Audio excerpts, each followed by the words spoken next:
Dans votre 20h, le ouf de soulagement pour les populations avec la réfection des voies PK7 Terre Nouvelle et PK8 2 écoles.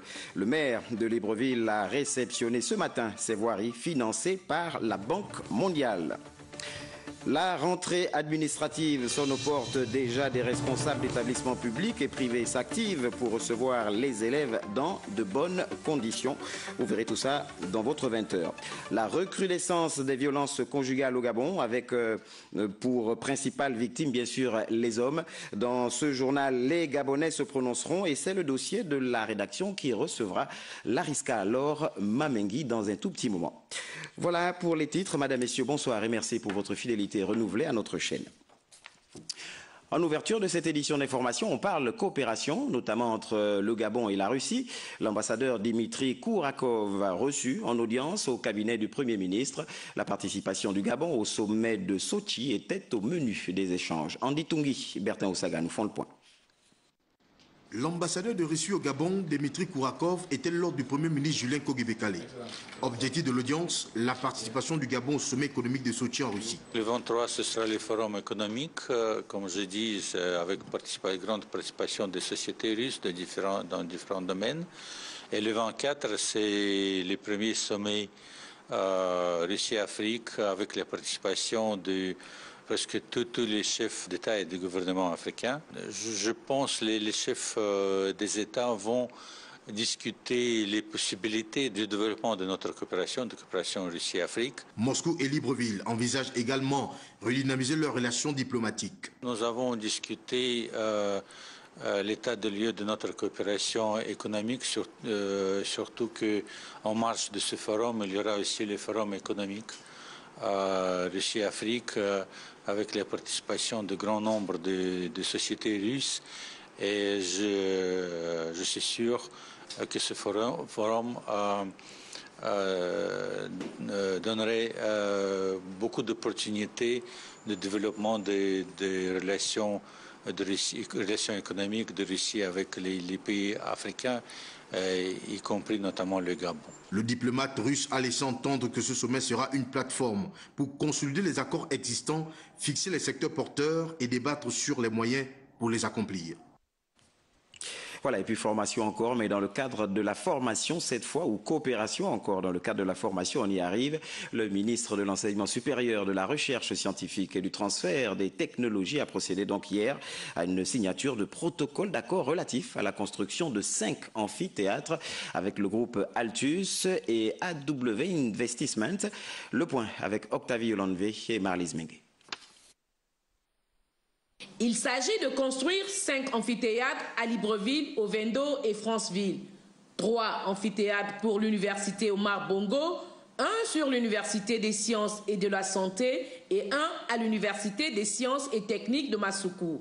Des bâtiments qui, dans leur première phase concrète de réalisation, permettront d'acquérir plus de 6000 places. Avant que nous en venions au contrat lui-même, il est bon que des préalables soient observés pour convenir ensemble à la fois sur le volume des travaux, la qualité des travaux et les options définitives.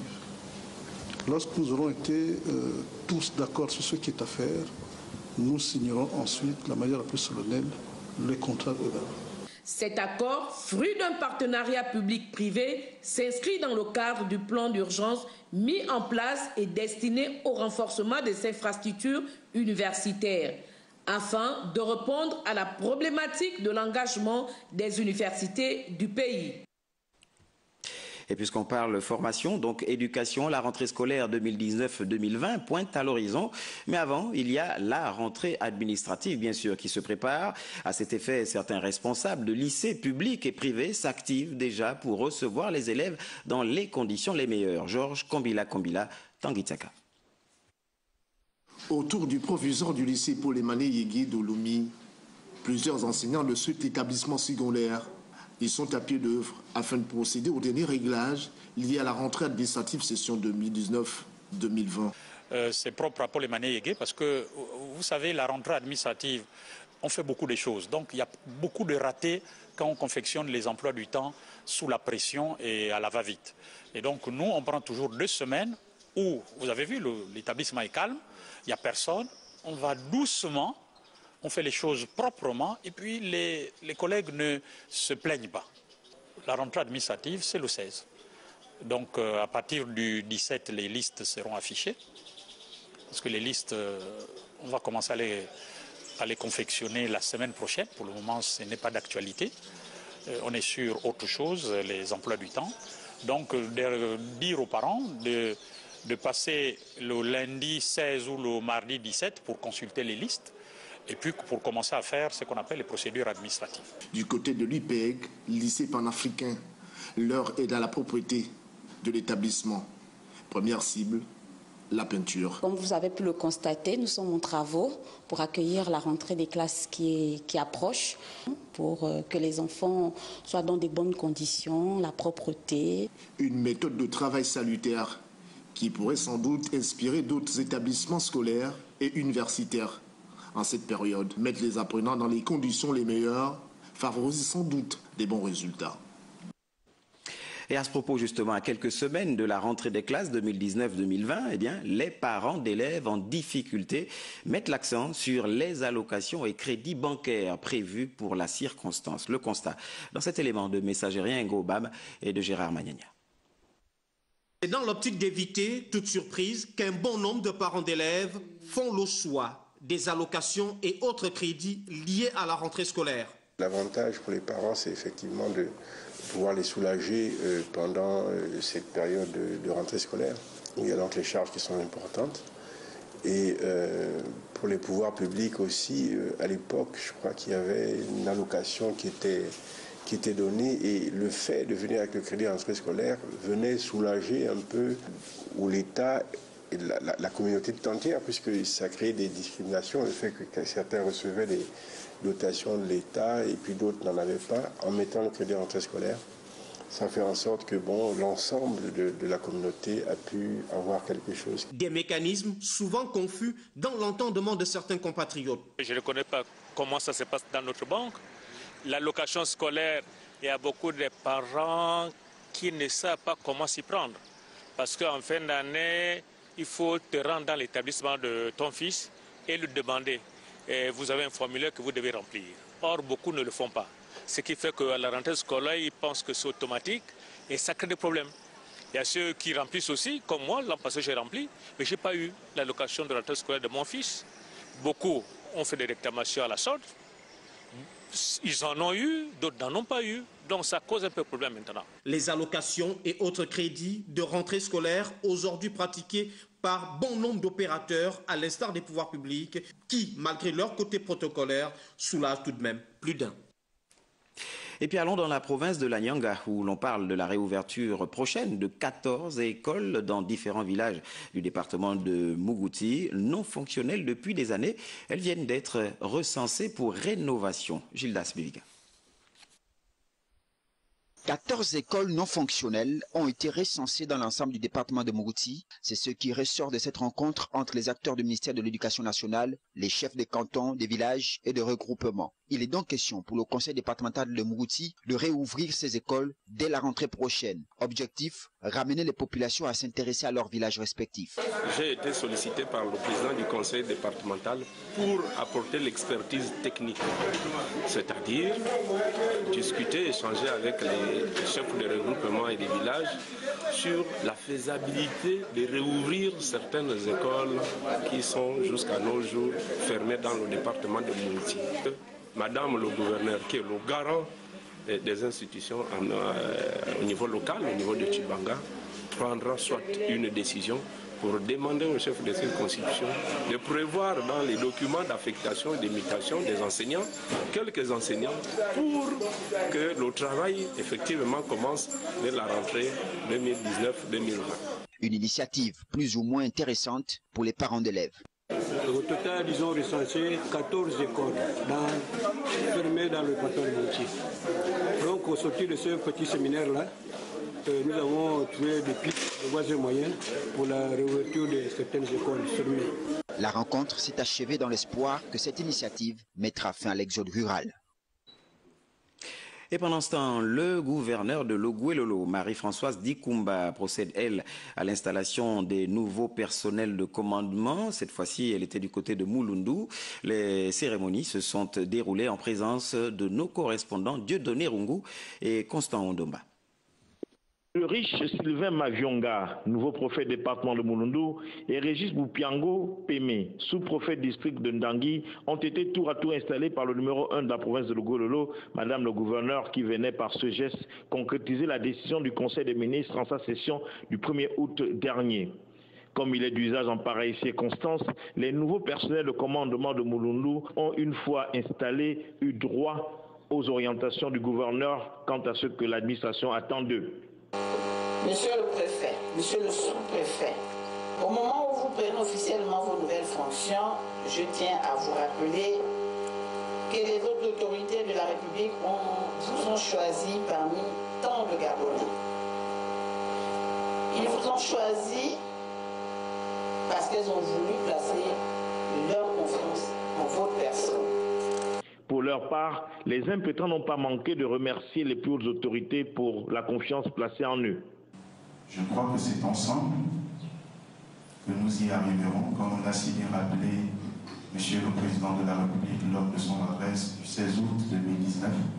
Précisons que dans le département de Mulundu, le nouveau préfet remplace le sortant Georges Achille Mundiogo et en Ndangui, c'est le sous-préfet Théodore Olende qui est remplacé.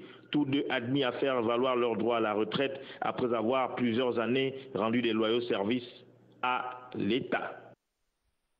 Allez, puis retour à Libreville avec ce ouf de soulagement. Le maire de Libreville a réceptionné ce matin les voies PK7 Terre Nouvelle et PK8 2 écoles, des voiries réfectionnées par les entreprises CoPrime et Zengwin Corporation, financées par la Banque mondiale. Ces travaux ont été donc suivis par le programme typé. Joyce Lorna Wangi, Gérard Magnagna pour les détails.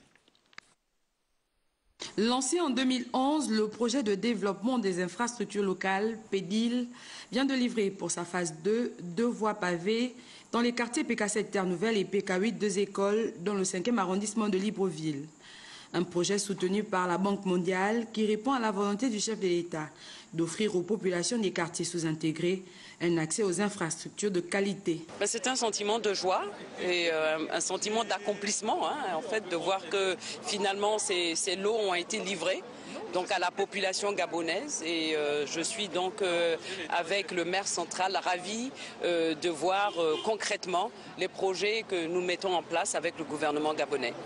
La matérialisation de ce projet vient améliorer la qualité des voiries et offrir un visage un peu plus reluisant à la cité. Ces routes que je réceptionne aujourd'hui viennent à point nommé, car elles vont permettre non seulement de désenclaver des quartiers, mais également de fluidifier la circulation pour les riverains comme pour les milliers de personnes qui y circulent. Avec un coût de près de 100 millions de dollars américains, ce projet exécuté dans le cadre du programme dit « Travaux d'intérêt public pour la promotion de l'entrepreneuriat et de l'emploi » est le prolongement du PEDIL 1 qui a déjà permis le désenclavement de plusieurs quartiers à travers les différentes capitales provinciales du pays.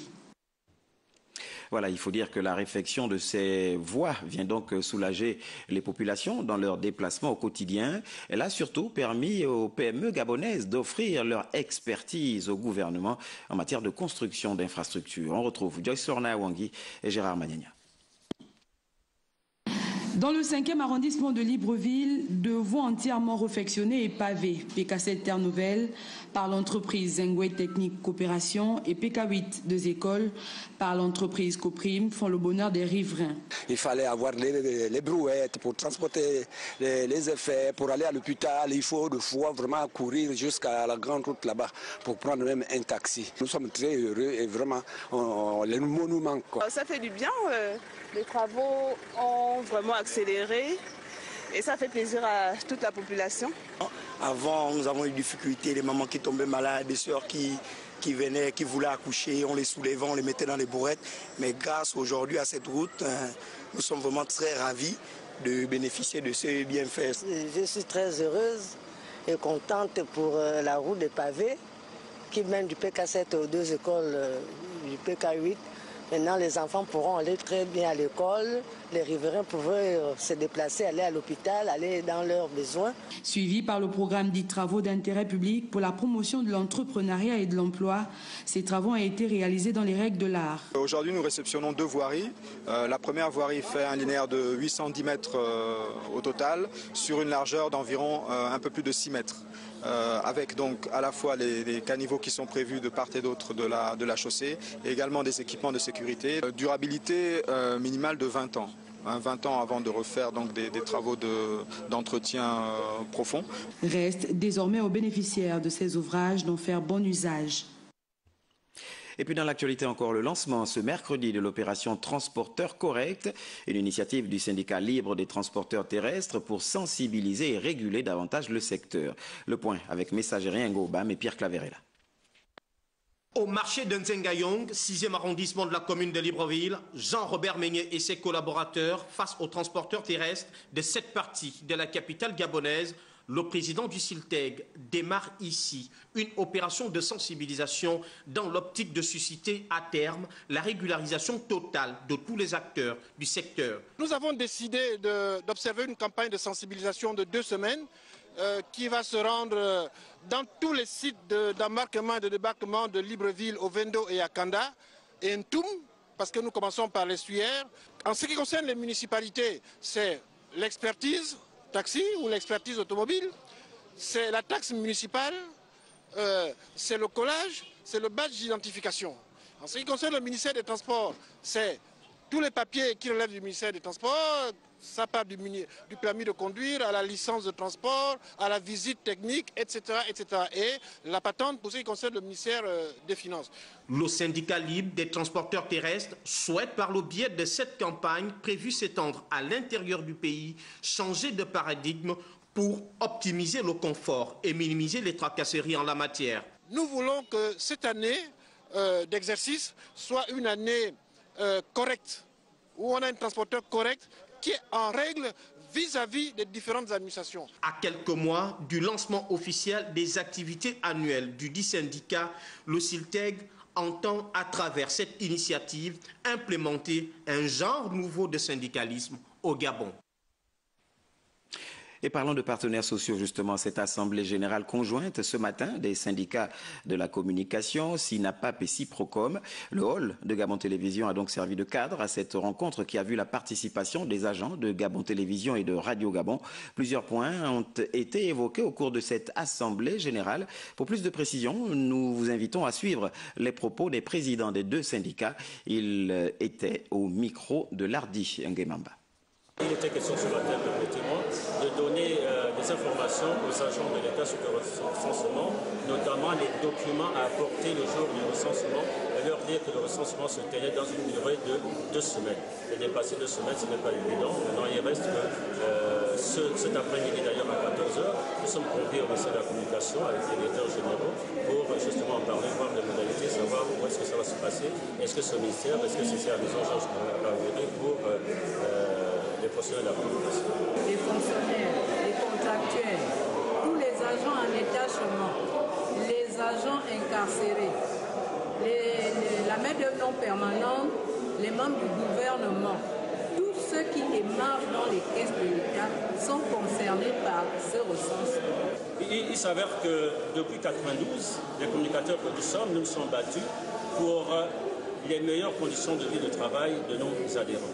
Et à ce sujet, nous sommes battus pour qu'il y ait une redevance audiovisuelle et cinématographique dans notre pays. Donc de 1992 en 2017, nous n'avons eu personne de tous les ministres qui se sont succédés au niveau de la tête de la communication. Personne n'a dédié un seul instant prendre ce bébé et le faire asseoir.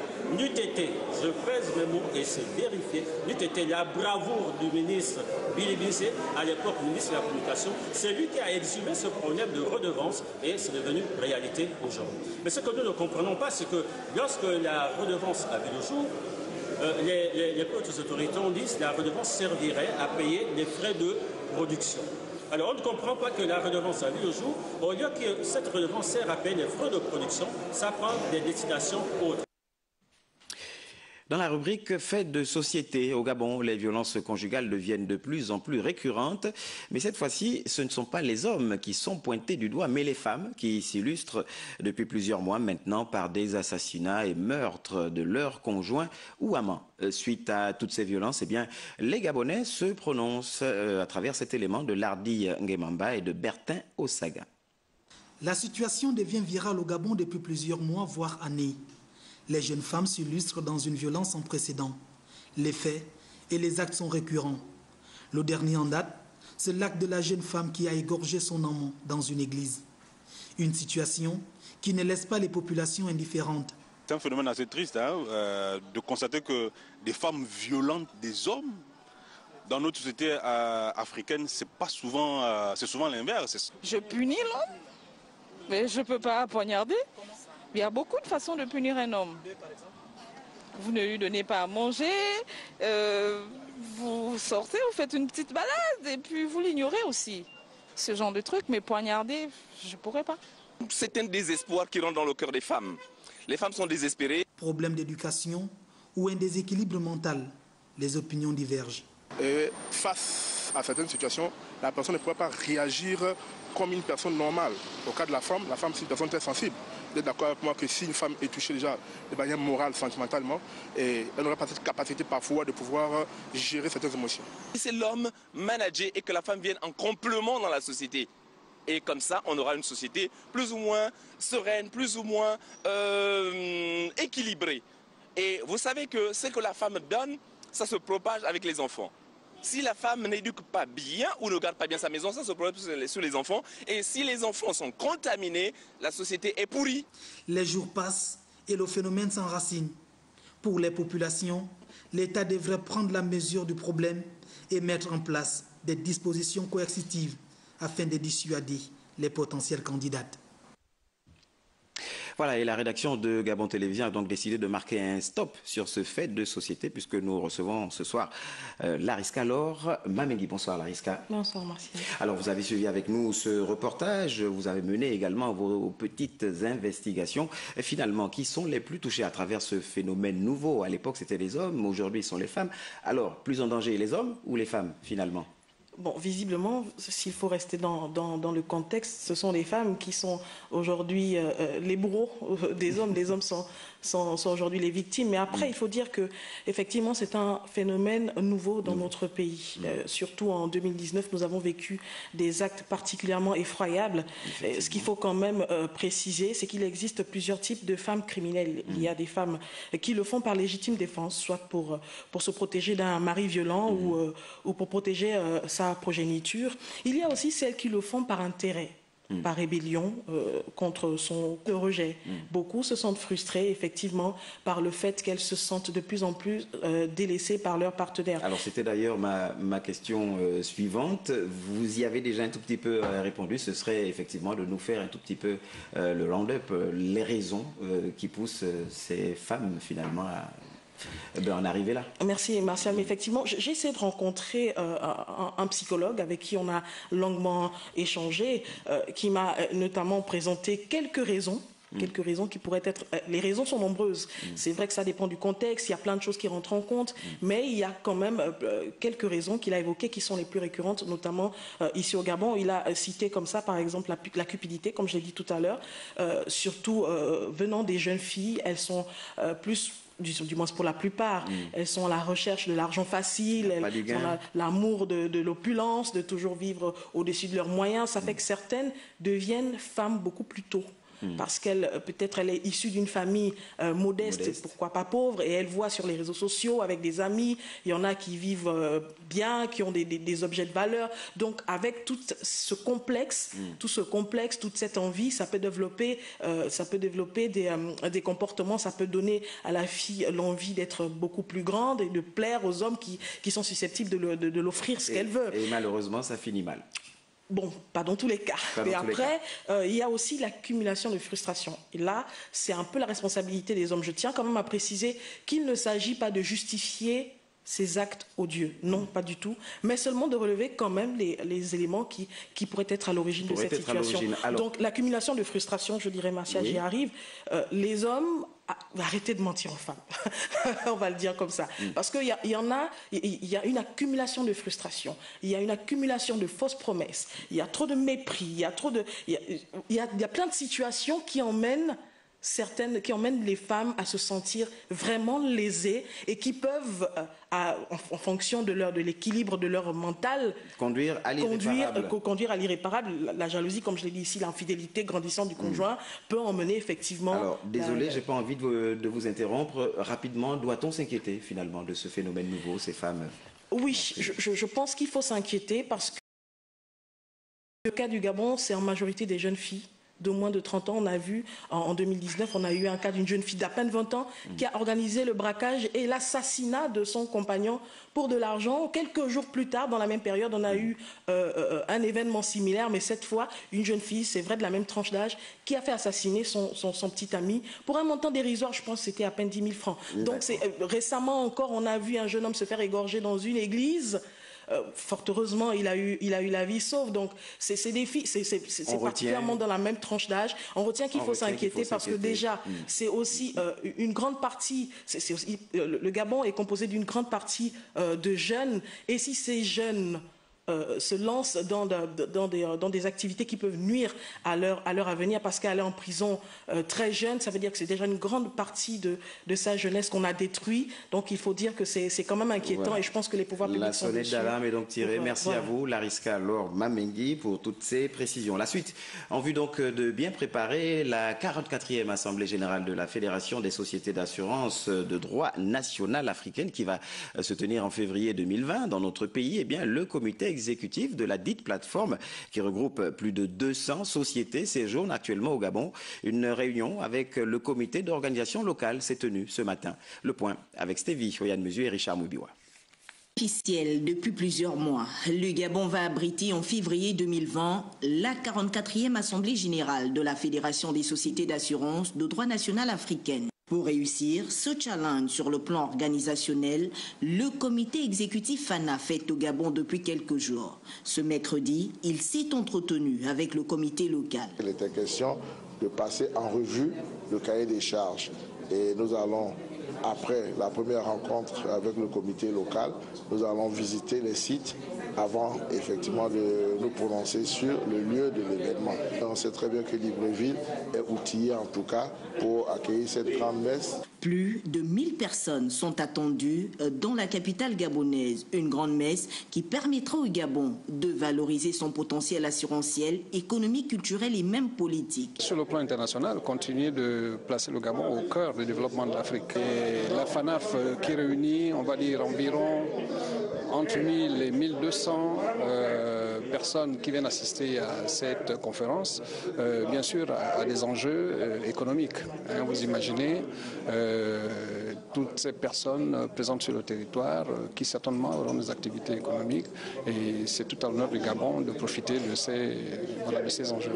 Les experts du monde des assurances gabonais venus d'autres pays vont réfléchir sur plusieurs points, entre autres comment les assureurs doivent accompagner nos États en vue d'atteindre les objectifs de développement. Comment peuvent-ils s'impliquer pour aider l'État à la construction des infrastructures routières, par exemple? Et Andy Tungui nous a rejoint pour les brèves de la soirée. Bonsoir Andy. Bonsoir Martial. Alors avec vous ce soir, on commence avec le Cameroun. Eh bien, au Cameroun, Maurice Kamto, principal opposant du président Paul Biya, sera jugé vendredi par un tribunal militaire pour insurrection. Eh bien, candidat arrivé deuxième à l'élection présidentielle de 2018 face à son rival Paul Biya, Maurice Kamto est poursuivi pour insurrection, hostilité contre la patrie et rébellion. Plusieurs dizaines de ses alliés politiques et partisans comparaîtront en même temps que lui, risquant la même peine. Et puis en République démocratique du Congo, on parle, c'est déjà la rentrée qui est effective. Nous y sommes en République démocratique du Congo. Martial, les enseignants assurent la rentrée en attendant une augmentation salariale malgré les inconnus sur leur future évolution salariale. Les enseignants congolais étaient tous à leur poste ce lundi 2 septembre, jour de rentrée. Les syndicats d'enseignants ont profité de l'occasion pour faire connaître leurs revendications salariales et malgré les promesses présidentielles d'une école primaire gratuite pour tous et des augmentations de barème pour les enseignants, rien n'est encore tranché. Rien n'est encore tranché, merci à vous. On vous retrouve demain. Merci Martial. Allez, on boucle avec le sport. Ces jeunes venus de différents coins de Libreville et de Port-Gentil ont participé durant quelques jours à un camp de basket. L'objectif pour les organisateurs était bien sûr de retenir 2 joueurs parmi les participants afin qu'ils puissent intégrer les universités américaines et donc continuer dans leurs études, bien sûr des études sportives. Une façon pour eux de vivre le rêve américain. Reportage. Libreville, la capitale gabonaise, a durant une semaine abrité un camp de basketball réservé aux jeunes des 2 sexes dont l'âge varie entre 15 et 22 ans. Le camp Dream est une opportunité offerte par l'Union des femmes reporters sportives du Gabon et le basketteur gabonais Joseph Mebali à la jeunesse désireuse de s'investir pleinement dans ce sport. Ce projet, négocié depuis 6 mois, vient principalement ajouter un plus à la jeune carrière de ces adolescents. La priorité, c'était la détection et ensuite derrière ça, on avait un programme de renforcement des compétences. Pourquoi le renforcement des compétences? Parce qu'on s'est rendu compte qu'après nous avons eu des jeunes qui prendront le relais du basketball au Gabon et qui ont des grosses lacunes. C'est pourquoi derrière ça, nous avons proposé à nos experts de venir avec des spécialistes rien que pour des fondamentaux. Et c'est pourquoi pendant ce camp, vous avez vu le coach Michael, il est spécialisé juste pour les fondamentaux. Donc l'objectif il a été atteint. De plus, le coach américain originaire de la Californie, Michael Devon Bryan, spécialisé dans les fondamentaux, renforce les compétences des jeunes basketteurs à travers des ateliers bien spécifiques sous l'œil du recruteur JC Ayton Teplitsky, assisté des coachs gabonais de Libreville et Port-Gentil. Les 2 jeunes qui ont été retenus durant le camp Dream bénéficieront d'une bourse d'études et seront par la suite recrutés dans des équipes universitaires aux États-Unis lors de l'année académique 2020-2021. Les joueuses et joueurs non retenus par les coachs américains seront tous convoqués et revus sur les regroupements de l'année prochaine sous le regard des coachs locaux. Voilà, ainsi s'achève donc cette édition d'information. Andy, Tungi et moi, nous vous laissons avec la sagesse africaine. On ne peut pas tresser la tête d'un absent. À méditer tout au long de la soirée. 23h, Rodolphe Mukambi Boma vous présentera la dernière édition d'information. À demain, 20h.